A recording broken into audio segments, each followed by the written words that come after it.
In this video, I'll explain exactly what brace you need if you've got a lateral collateral ligament tear or LCL tear of the knee.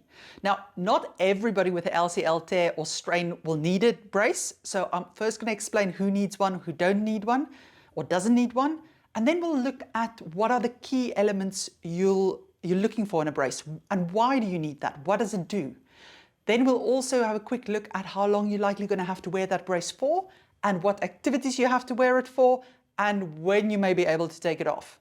Now, I've made a whole different video about how to diagnose LCL tears, the tests you've got to do, and also the treatments for it. So if you're interested in more information on that, have a look at the description of this video. I'll put a link to the other one in there.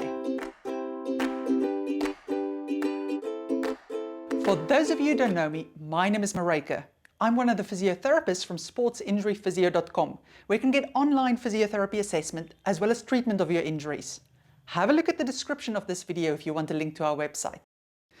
So, who needs a brace and who can get away without wearing a brace? Well, it depends on the grade of your injury. If you have a grade 1 LCL strain or tear, then you likely don't need a brace. You just need to look after your knee for a few weeks and do your rehab properly. If you've got a grade 2 or a grade 3, you do need a brace because you need to stabilize that knee a bit more. Now, if you want to know how LCL strains or tears are graded, have a look at the other video that I've made about it. You can find a link to that in the description of this video. How does a brace actually help your LCL or your lateral collateral ligament to heal? Well, let's have a look at what the ligament does. So if you look at the knee as it sits there, and you imagine that this is the outside of the knee, this is the inner side of the knee. Now, the LCL stops the knee from gapping on the outside like that.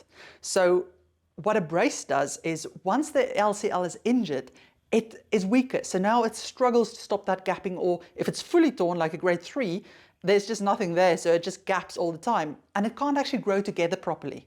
So what the brace does is it limits that gapping movement for a while so the ligament can get fixed, but it still allows movements that don't strain the ligament so that you can keep on moving your leg.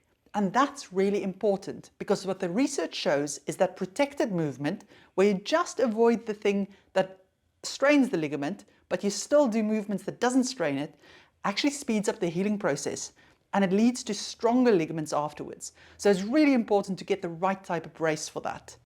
So what type of brace do you need? Well, there are 3 things to look for.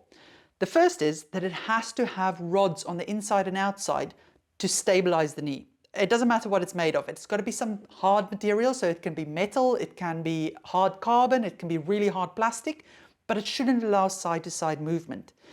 Secondly, it does need to have a hinge in the knee area so that you can still flex and extend your leg. If you have a grade 3 LCL tear, you also need a hinge that can actually lock in place, because you're likely going to have to lock it in place for 2 weeks at 0 degrees, so fully straight, to allow that first period of healing for grade 3. And then you lock it into different degrees of extension or flexion as your rehab progresses. Now, I've discussed that in full detail in a different video I've made about the treatment, so have a look at the description of this one if you want to know more about that. Third thing you're looking out for is how high that brace goes up and down your thigh. So if it stops just above your knee and just underneath your knee, that's not good enough because it's not going to provide enough stability. You need it to go quite a bit higher. So at least a third or to a half up the thigh, or a third to a half down the calf to provide enough stability. If you want to see examples of braces that can work for LCL tears, have a look at the description of this video. I've put links there to braces on Amazon that ticks all the right boxes, that has the type of hinges you're looking for as well as the stability, and that should go high enough up and down your leg. What braces do you want to avoid? Well, definitely soft ones, or those sleeves you pull on. They're not useful, they're just too soft. They're not going to provide any stability. And secondly, any brace that locks your knee in full extension and that doesn't have the option to eventually start to flex and extend your knee, so anything without the hinges, also not useful. It's only the grade 3 that needs 2 weeks of immobilization like that. But after that, it's really important for healing that it should be able to bend and straighten. When do you actually have to wear your brace then? Well, if you've got a grade 2 tear, you're likely going to have to wear it for at least 6 weeks. And if you've got a grade 3, it's more going to be something like 8 weeks in total. But if you've also injured any other ligament, so it's quite common to injure a cruciate ligament with this, you may have a different protocol to follow. So you always have to check with your doctor what they think is best for your specific case. Now, you usually have to wear that brace whenever you're on your feet. So that means when you're standing, when you're walking, when you're doing your exercises, the brace has to be on because it has to protect the knee that it doesn't gap too much on the outside. Also, you're likely going to have to wear it in bed while you're sleeping. And the reason for that is we don't control what we do with our body when we're sleeping. So you're very likely to move into a position that actually strains the ligament while you're sleeping. And by the time you wake up, you then really have a painful knee and you can't move it properly because now it's strained again. So it's best to sleep with it at the beginning. You may be able to remove it later on during that period, but you've got to check with your doctor before you do that because every case is different.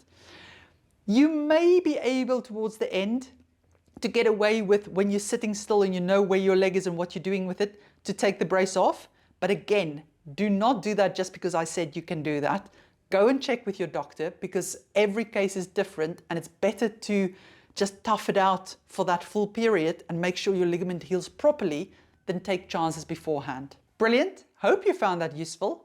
Now remember, if you need more help with an injury, you're welcome to consult one of the team via video call. The link to the website is in the description of this video. Take care.